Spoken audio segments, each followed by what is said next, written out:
students, I am Professor Neeta Fulchand Gaikwad. Welcome in our free education channel English Master. विद्यार्थी मित्रांनो, आज आपण तुमच्या इयत्ता 12वीचा जो फर्स्ट युनिट आहे त्याच्यामधला शेवटचा धडा अभ्यासणार आहोत. याचं मी दोन पार्ट्स मध्ये याला डिवाइड केलेलं आहे कारण लेंदी लेसन आहे. तुम्हाला समजायला सोपं जावं म्हणून याला दोन पार्ट्स मध्ये डिवाइड करण्यात आलं आहे. So this is the part 1. Let's learn with full explanation in Marathi. Voyaging towards excellence. Lesson number 1.8. Voyaging म्हणजे प्रवास करणे, वाटचाल करणे. टुवर्ड्स म्हणजे च्याकडे आणि एक्सलन्स म्हणजे उत्कृष्टता. म्हणजे उत्कृष्टतेकडे वाटचाल हा जो एक धडा आहे तुमच्या या लेसन जो आहे तुमच्या 12च्या क्लासबुक टेक्स्ट बुक मध्ये आलेला आहे. यातून तुम्हाला मोटिवेशनल बऱ्याच गोष्टी शिकायला मिळणार आहेत. So let start. Do like share subscribe our channel. This is the picture of Achyut Godbole sir. He born in 1950 and is well known for his writings in Marathi and English. Marathi आणि English मध्ये त्यांचं साहित्य खूप famous होतं. He is a prolific writer in various genres and has produced numerous original works as well as adaptations of works from other languages into Marathi. म्हणजेच ते आपण असं म्हणूयात की वेगवेगळ्या प्रकारचं प्रॉलिफिक रायटर म्हणजे वेगवेगळ्या प्रकारचं लिखाण त्यांनी केलेलं आहे. असं नाही की फक्त एकाच विषयावर त्यांनी बरीचशी पुस्तकं लिहिली आहेत. There are different kinds of books they wrote they have written. आणि याप्रमाणे बऱ्याचशा इतर लँग्वेजेस मधलं म्हणजे इतर भाषांमधलं जे ज्ञान आहे त्यांनी मराठीमध्ये आपल्याला सांगितलेलं आहे. His writing style is informative and at very informal. म्हणजे त्यांची लिहिण्याची जी शैली होती अतिशय सुंदर होती आणि सामान्य माणसाला समजेल अशी होती. He became a chemical engineer from IIT Mumbai in 1972 and headed top management positions in companies of great repute. म्हणजे ग्रेट रेप्युटेशनच्या ज्या कंपन्या आहेत उच्च पदावर त्यांनी काम केलेलं आहे. IIT बॉम्बे मधून त्यांनी 1972ला केमिकल इंजिनिअरिंगची डिग्री घेतली आणि त्यानंतर बऱ्याचशा मोठ्या कंपन्यांमध्ये ग्रेट रेप्युटी म्हणजेच उच्च पदावर त्यांनी काम केलेलं आहे. This autobiographical sketch penned by Achyut Godbole depicts his journey from a middle class schoolboy to a famous writer. म्हणजेच अतिशय मध्यमवर्गीय कुटुंबातील एका मुलापासून ते फेमस रायटर पर्यंतचा त्यांच्या जीवनाचा प्रवास त्यांनी त्यांच्या या ऑटोबायोग्राफिकल स्केच म्हणजे आत्मचरित्रामध्ये सांगितलेला आहे. He was a successful general manager of Patni Computer System. He headed many other reputed companies and later became a famous writer. म्हणजे अगोदर ते IT फील्ड मध्ये होते त्याच्यानंतर ते कशा प्रकारे लिखाणाकडे वळाले आणि कशा प्रकारे एक फेमस रायटर झाले हा त्यांच्या जीवनाचा प्रवास आपल्याला इथे उलगडून ते सांगत आहेत. The present write up discusses his quest for excellence. Quest for excellence म्हणजेच आपण असं म्हणूया उत्कृष्टतेकडे जी वाटचाल आहे त्यांची. And how he develop a thirst for knowledge. आणि ज्ञानाची जी त्यांची एक भूक होती म्हणजे वेगवेगळ्या प्रकारचं नॉलेज मिळवण्यासाठी त्यांनी कशा प्रकारे अभ्यास केला, कशा प्रकारे व्हेरियस काइंड्स ऑफ म्हणजे प्रत्येक विषयातलं नॉलेज त्यांनी कसं मिळवलं ते आपण पाहणार आहोत. He discusses at length the ingredients or essentials of success and the ways to achieve it. म्हणजे आयुष्यामध्ये जर काही करायचं असेल तर कशा प्रकारे तुम्हाला ध्येय निश्चित करायचं आहे आणि कशा प्रकारे तुम्ही त्याच्यामध्ये वेगवेगळ्या प्रकारे तुमचं 100% देऊन तुमचं गोल अचीव करणार आहात. म्हणजे त्यांनी त्यांच्या आत्मचरित्रामध्ये त्यांनी कशा प्रकारे व्हेरियस काइंड्स ऑफ एक्सपिरियन्सेस त्यांनी शेअर केले आहेत. दिस इज द मोटिवेशनल लेसन. याच्यातून तुम्हाला शिकण्यासारखं भरपूर काही आहे विद्यार्थ्यांनो. आणि 12वी नंतर तुम्ही जर आयुष्यामध्ये काही करण्याचं ठरवलं असेल तर हा धडा तुमच्यासाठी अतिशय योग्य आणि सुंदर आहे. चला सुरुवात करूयात. Do like share subscribe our channel and keep supporting. इथे 3 प्रश्न दिलेले आहेत. What does rich childhood mean. म्हणजेच आता आपण पाहिलं की ते मध्यमवर्गीय कुटुंबात जन्माला आले होते तरी त्यांचं जे बालपण आहे ते एवढं श्रीमंतीत कसं गेलं त्याचा एक तुम्हाला इथे उत्तर शोधायचं आहे. त्यानंतर how do arts, music and literature enrich our lives. म्हणजे आपलं जे जीवन आहे एनरिच म्हणजेच काय समृद्ध, कला, संगीत आणि जे साहित्य आहे लिटरेचर म्हणजे साहित्य या गोष्टींमुळे आपलं जीवन कशा प्रकारे समृद्ध होतं याचं उत्तर तुम्हाला या लेसन मध्ये मिळणार आहे. And why should you study any subject. आणि तुम्ही कोणत्या विषयाचा अभ्यास का करावा या संदर्भात या तिन्ही प्रश्नांची उत्तर आपण पाहणार आहोत. I had a very simple upbringing. म्हणजे माझं बालपण अतिशय साधं होतं. We were a lower middle class family. आमचं एक मध्यमवर्गीय कुटुंब होतं. लोअर मिडल क्लास म्हणजे आपण म्हणूया की कनिष्ठ मध्यमवर्गीय कुटुंब होतं. Our 300 square foot house did not even have basic amenities. Amenities म्हणजेच आपण सोयी सुविधा म्हणूयात की हे म्हणत आहेत की आमच्या 300 चौरस फूट घरामध्ये आम्हाला मूलभूत सुविधा देखील नव्हत्या. सच ॲज म्हणजेच a fan, a refrigerator, a geyser, a dining table और अ गॅस स्टोव. म्हणजे ते म्हणत आहेत की आमच्या 300 चौरस फूट घरामध्ये एअर कंडिशनर किंवा आमच्या 300 चौरस फूट घरामध्ये पंखा, फ्रीज, गीझर, डायनिंग टेबल किंवा स्टोव, गॅस स्टोव सारख्या मूलभूत सुविधा नव्हत्या. Leave alone and air conditioner or a car. आणि ते म्हणतायत की एअर कंडिशनर किंवा मोटर तर सोडाच, म्हणजे ह्या बेसिक सुविधा नव्हत्या तर एअर कंडिशनर आणि मोटर तर दूरचीच गोष्ट आहे. It was only when I enter the college that I got a watch and we got a dining table and a gas stove at home. ते म्हणतात की मी कॉलेजमध्ये गेलो तेव्हा मला घड्याळ मिळालं आणि आमच्या घरी डायनिंग टेबल आणि गॅस स्टोव्ह आला.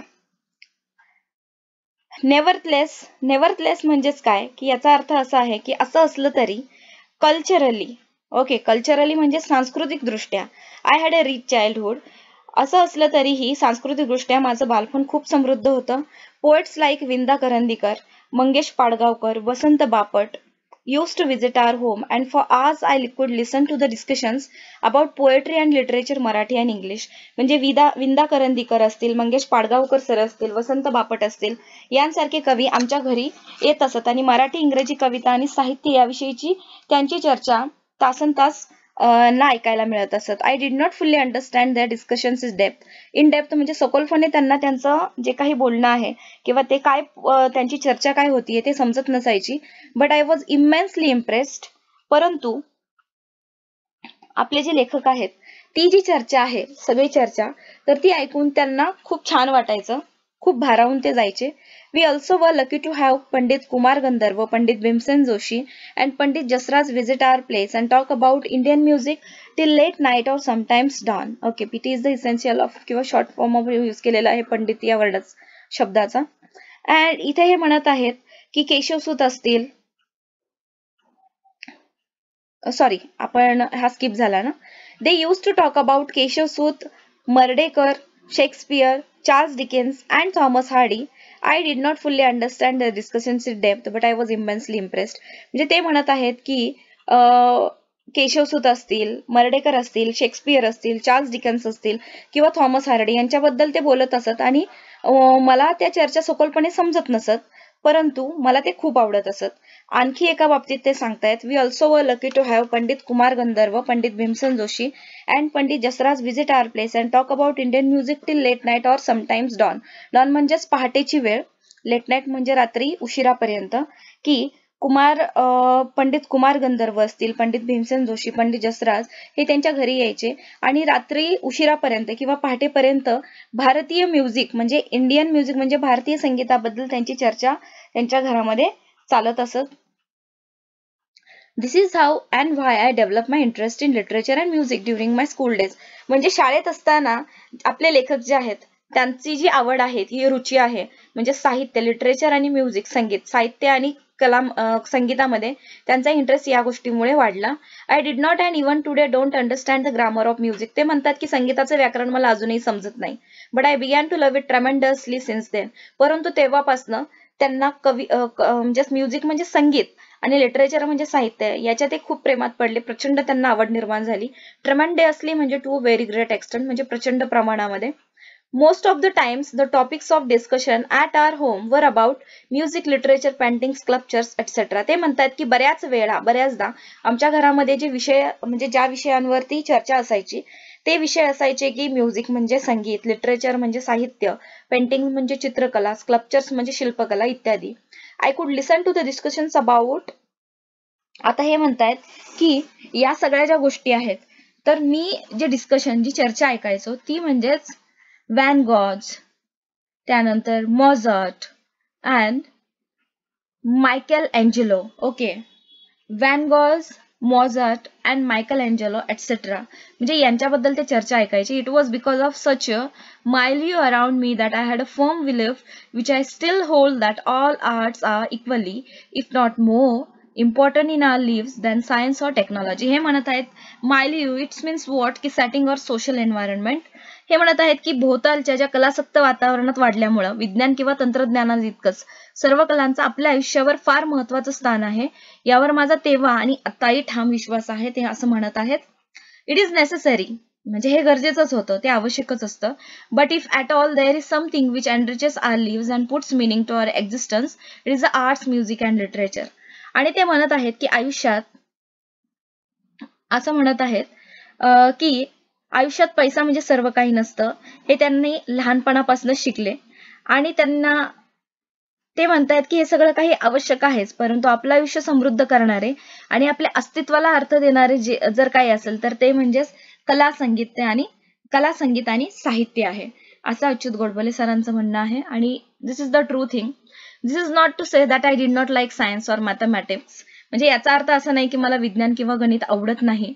इन फॅक्ट म्हणजेच किंबहुना आय लव्ह दिस सब्जेक्ट्स, परंतु त्यांना हे विषय अतिशय आवडायचे. हाऊएव्हर तरीही I did not study them only for scoring maximum marks in the examinations. म्हणजे ते म्हणत आहेत की उत्तम गुण मिळवण्यासाठी मी त्यांचा अभ्यास केला नाही. तर I used to study this subjects or any subject for that matter for its inherent beauty. Inherent beauty म्हणजेच आपण असं म्हणूयात की ते म्हणत आहेत की कोणताही विषय असेल, ठीक आहे, गणित असेल किंवा विज्ञान असेल, या विषयांचा किंवा इतर कोणत्याही विषयांचा त्याचे उपजत सौंदर्य, इनहेरंट ब्युटी म्हणजे उपजत सौंदर्य जाणून घेण्यासाठी मी अभ्यास करत असे. इथे पहा सेकंड क्वेश्चन जो होता, how do arts why should you study any subject. ठीक आहे, सो याचा तुम्हाला इथे उत्तर मिळालेलं असेल. Because it's inherent any subject for that matter for its inherent study किंवा इनहेरंट ब्युटी, याच्यासाठी तुम्ही त्या विषयाचा अभ्यास करायला हवा, त्याचं उपजत सौंदर्य जाणून घेण्यासाठी.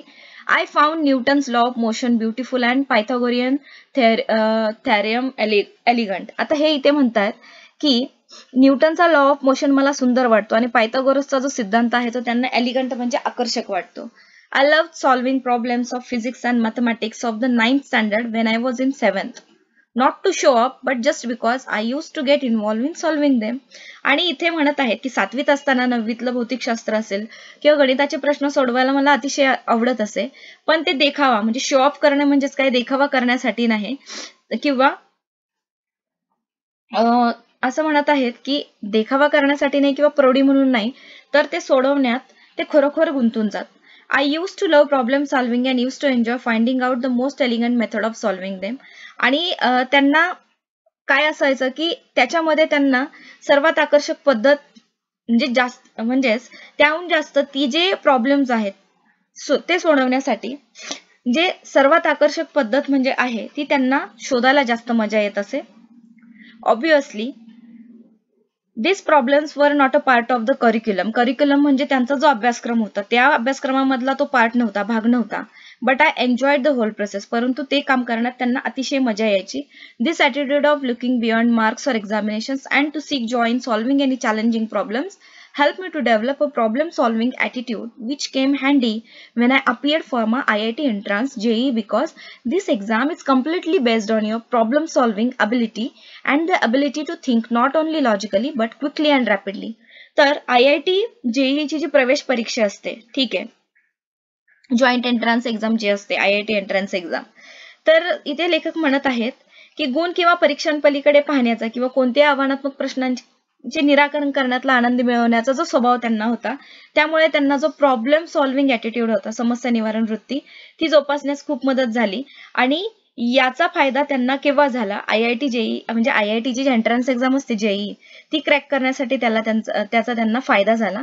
कारण ही जी परीक्षा असते ती पूर्णपणे समस्या सोडवण्याची क्षमता म्हणजे तुमची प्रॉब्लेम सॉल्व्हिंग ॲबिलिटी आणि केवळ असं म्हणतायत की to think not only logically, केवळ तार्किक नव्हे तर क्विकली म्हणजे जलद आणि रॅपिडली म्हणजेच वेगाने विचार करण्याच्या क्षमतेवर ही परीक्षा आधारित असते.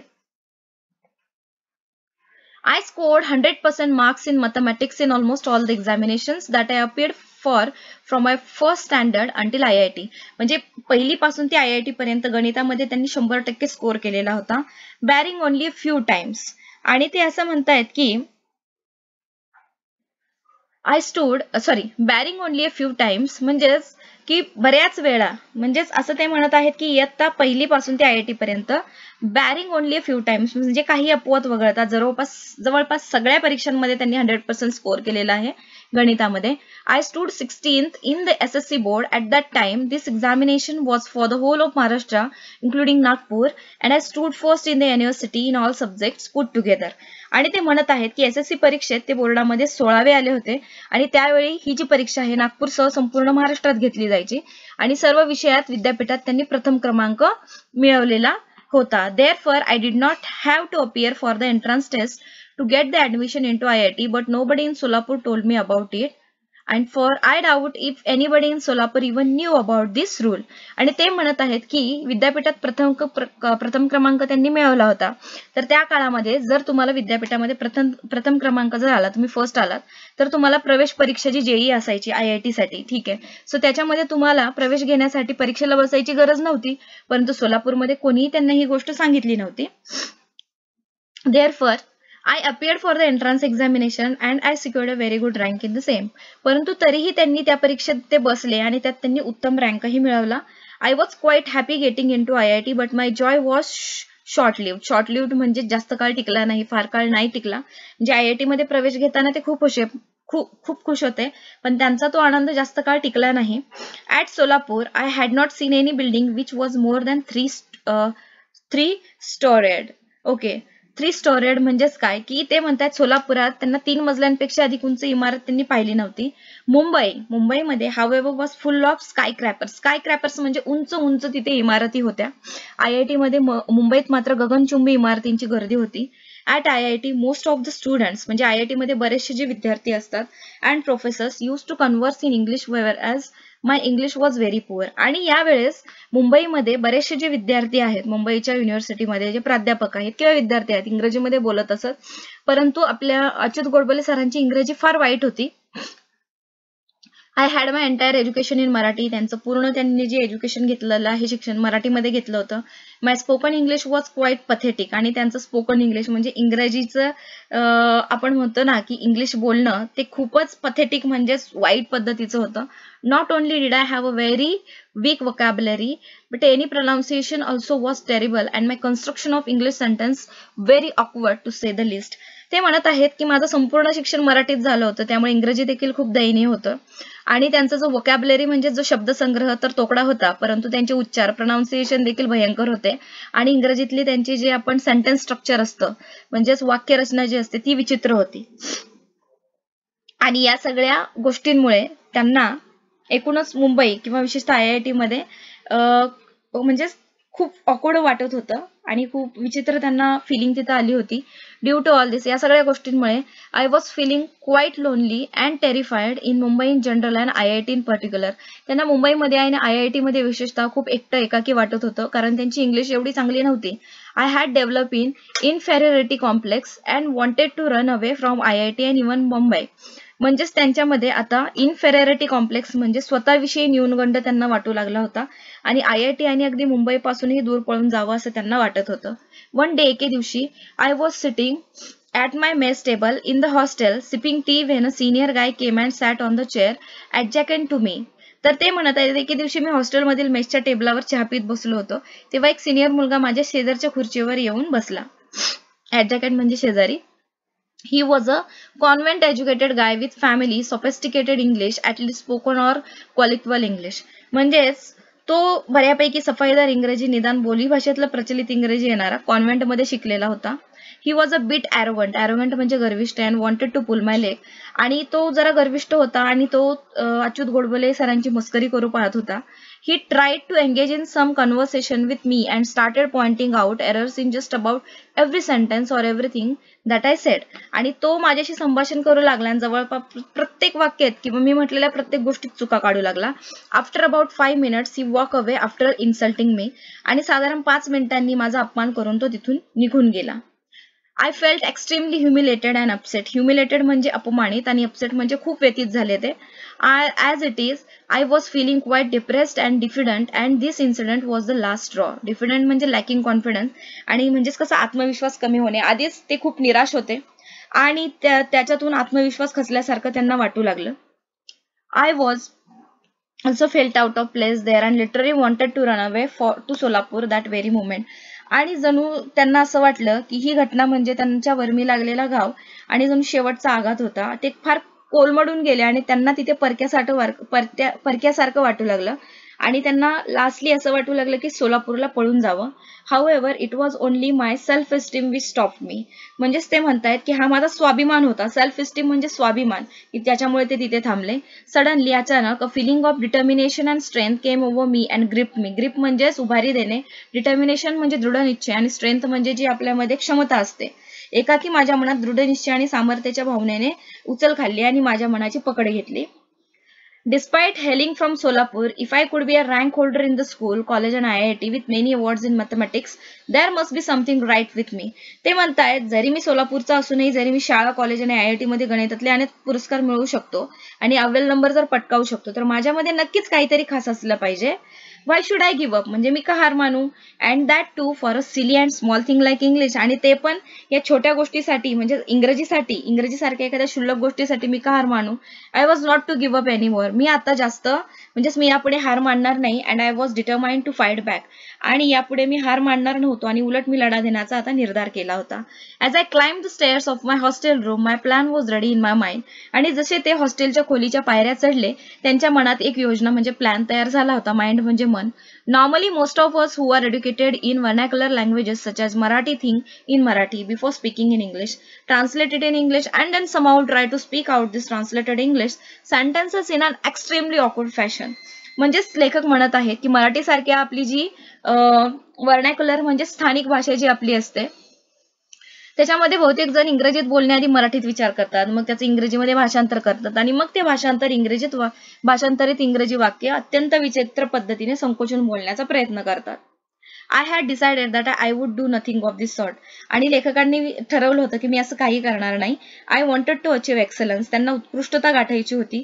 दिस urge to excel in anything that you try to do has been with me since the childhood, आणि आपण करीत असलेली कोणतीही गोष्ट उत्तम प्रकारे करण्याचा माझा लहानपणापासूनचा आग्रह आहे. Whether I would succeed in this or not, I always set my aims high, म्हणजे ते म्हणतायत जरी मला यश मिळो किंवा न मिळो, परंतु मी नेहमीच माझी उद्दिष्टे उच्च ठेवतो. इन दिस केस टू, आणि या बाबतीतही तसंच. I wanted to speak excellent, elegant and fluent English, मला उत्कृष्ट, एक्सलंट म्हणजे उत्कृष्ट, एलिगंट म्हणजे प्रभावी, फ्लुएंट म्हणजे अस्खलित, म्हणजे मला उत्कृष्ट, प्रभावी आणि अस्खलित इंग्लिश शिकायचं आहे आणि मी बोलणार, हा त्यांनी डिटर्मिनेशन केला होता. आता पार्ट 2 मध्ये आपण पाहूयात की त्यांनी इंग्लिश कसे शिकले, कशा प्रकारे शिकले, त्याच्यानंतर त्यांनी कशा प्रकारे IIT मध्ये त्यांचं कुठे कुठे त्यांनी काय काय रोल्स प्ले केले, त्यानंतर इंग्लिश म्हणजे लिटरेचर मध्ये त्यांनी जे ॲज अ रायटर म्हणून कशा प्रकारे फेमस झाले, कोणकोणते बुक्स त्यांनी लिहिले. So this is the very much म्हणजे 100% मोटिवेशनल स्टोरी आहे. This is the 100% motivational lesson students. So मी असं तुम्हाला म्हणणार नाही की तुम्ही कोणती गोष्ट जर करत असाल, English is not a difficult language, it's a simple language. याच्यामध्ये फक्त तुम्हाला एकदा शब्दांची ओळख झाली म्हणजे तुमचा शब्द साठा जास्त असायला हवा. आणि आपले जे अच्युत गोडबोले सर आहेत ते कशा प्रकारे इंग्रजी शिकले ते पार्ट 2 मध्ये आपण पाहणार आहोत. आणि आय होप की तुम्हीही तोच जो रूल आहे सरांचा तो फॉलो कराल, आणि लाईक दॅट जर तुम्ही प्रयत्न केला तर तुम्ही 100% यशस्वी याच्यामध्ये होऊ शकता. सो चला लवकरच भेटूया पार्ट 2 मध्ये. तोपर्यंत thank you so much. Take care of yourself, family, friends, and लवकरच भेटूयात आपण पार्ट 2 मध्ये. तोपर्यंत बाय.